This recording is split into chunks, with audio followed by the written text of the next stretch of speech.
Hey everyone, welcome back to another episode of Dogecast. As always, I am Vin. It is June 13th and we are going to talk about Dogecoin. Today has been a really good day for crypto assets in the crypto market entirely. It's been a really good day for Dogecoin. I'm going to tell you why this is going on and what this means, some thresholds that we have to meet. I would have wanted Dogecoin to perform a little bit better today, but that's not a problem. I'm also going to tell you why on that end.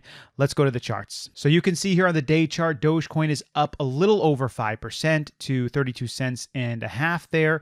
If we look at the week chart, actually, let's go to the month chart. Dogecoin, there's some lines you can draw here. When you're in a down area, and we just went through a breakthrough area, which is really good. So it's kind of opened us up to some future gains, which is nice. If we go back to the day, we're up over 5%. Ethereum is up about 8%, so doing about 3% better than Doge, and Bitcoin is way up 11.62%, mainly because, once again, the really good news revolves around Bitcoin. And you can see here by this headline on Decrypt, Bitcoin rises after Elon Musk says Tesla will accept Bitcoin once miners use 50% clean energy. And Elon was responding back to a tweet about a pump and dump, but he actually responded back, this is inaccurate. Tesla only sold about 10% of holdings to confirm Bitcoin could be liquidated easily without moving the market.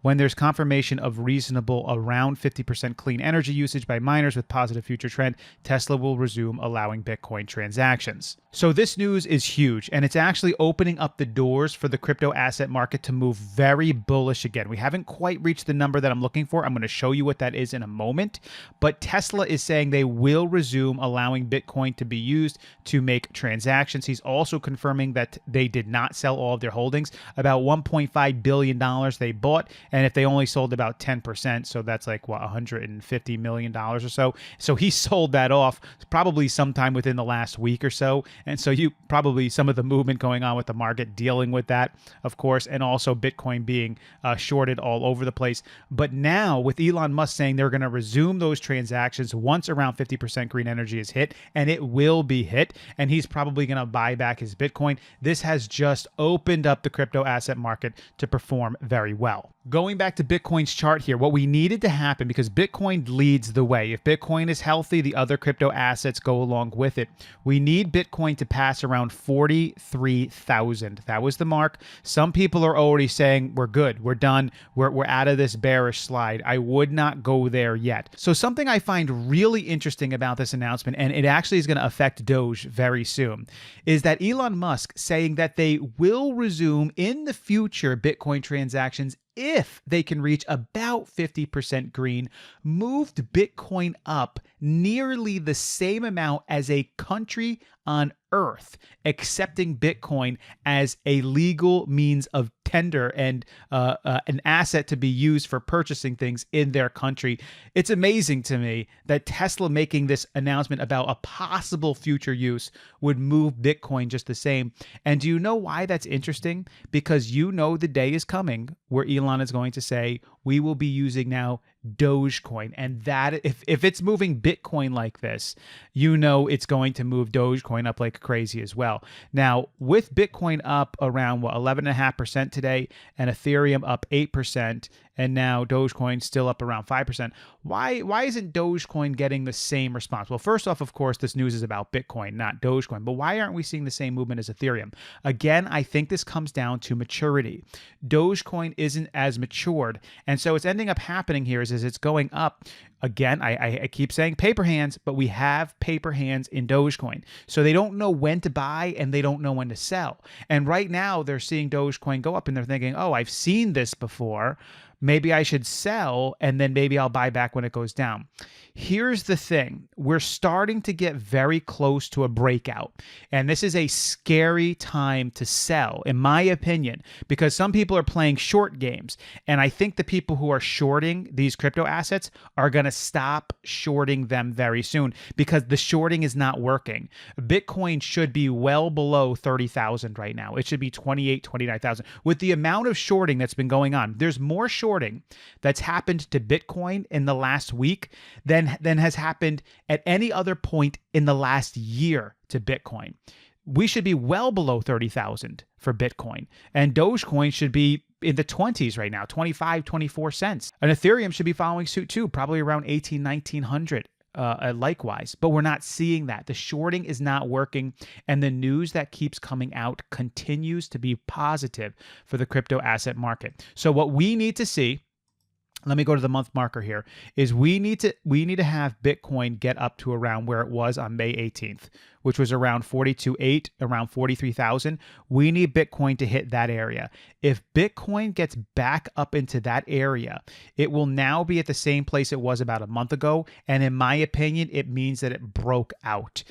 Anyone who was trying to short this, anyone who was trying to pull this down, and there's, that there's manipulators of this market. They try to pull it down. They try to buy in. They're going to probably realize that they've lost, and that might shift the movement into all out buy mode, where you're going to get a lot of high valued buyers, and you're going to get those hedge funds that are going to just dump money in because they're going to see there's no reason to we can't fight this anymore. We can't bring it down anymore. It's not going to happen. Once those doors open up and then we move into a healthy crypto asset market, which is what we've been waiting for, because we don't want Doge getting good news during an unhealthy crypto asset market. We don't want the good news pouring in yet. We want the good news to pour in when the market is good, when it's healthy. And so if we can get there, if we can get that market healthy, we can get Bitcoin above $43,000, and then all of these big time hedge funds and big time investors pumping back in, and then just, I'm sure another country is going to announce Bitcoin's coming in. Now, Bitcoin, a lot of people keep asking me, is Bitcoin a good investment? Of course Bitcoin is a good investment. Bitcoin is going nowhere. It is the leader in this industry. They're making upgrades. They just made another upgrade. They're doing a great job, and they're very high value. They're digital gold. I do believe that Doge has unbelievable potential right now. It is the most volatile of the three, between Doge, Ethereum, and Bitcoin. But the potential is amazing. And I believe that on the back end, they are working on the solutions they need to make this a viable, valuable coin. The people, see, it kind of went backwards the way Dogecoin worked out.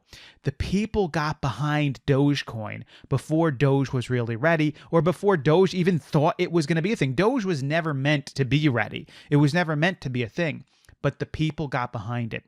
And so it's kind of flip-flopped. Now the people are behind it, but Doge isn't quite ready. Doge needs to get ready, and I believe that's where the potential resides. I think they're doing that right now. The announcements are coming down the line where we are going to see improvements in Doge transactions. We've already seen that there's been a 10-time improvement in Doge transactions. They need to make them faster and quicker. There's going to be improvements in Doge security. They're going to come out with those announcements. We need a collaboration between Doge and Ethereum. We need Tesla to bring out that good news, but we also need it to happen during a good crypto asset market. And it looks like we might be breaking towards that. I cannot say that definitely right now because my number for Bitcoin is 43,000. If I don't see Bitcoin go over 43,000, then I still think it's possible it could dip back down. I just do. I needed to see it come above that range before I'm willing to say I really think that we've pulled out of this, because I think anyone who's looking to short or sell or not invest in, if it goes above $43,000, I think they're just going to give up. It's like a tug of war game. Think of tug of war. You played tug of war before. You get to a point where you're pulling. You think you can still win. And then all of a sudden, you keep, and now your feet sliding out. I mean, the shorters, their feet is getting slid out. The people that are betting against it, they're starting to move towards the middle of the line. And all of a sudden, they're going to get to a point where they realize it's not worth trying to tug a war with something that's pulling so hard against the direction I'm trying to get this to go, because I want to make these investments. If I don't get in now, I'm going to miss out entirely. And that's why it's scary to sell right now. I wouldn't be selling Dogecoin right now. I wouldn't be betting on, if I sell it at 33 cents, it's going to go right down to 30 cents again. I wouldn't make that bet at this point. It could, but this is not the time to do it. Not when Bitcoin is within around $4,000 of breaking through what I would consider getting a thing into a healthy market area. So great news from Tesla. This is opening the doors up for Doge, for the good news to come out for Doge. So we want to see that happen really soon. Obviously, decide to invest how you may. If you have any questions, leave them below. I'll try to address them if I can, or some people on the channel do a good job of addressing them as well. So overall, really good day. Glad to have you guys a part of the channel. As always, I will catch you next time.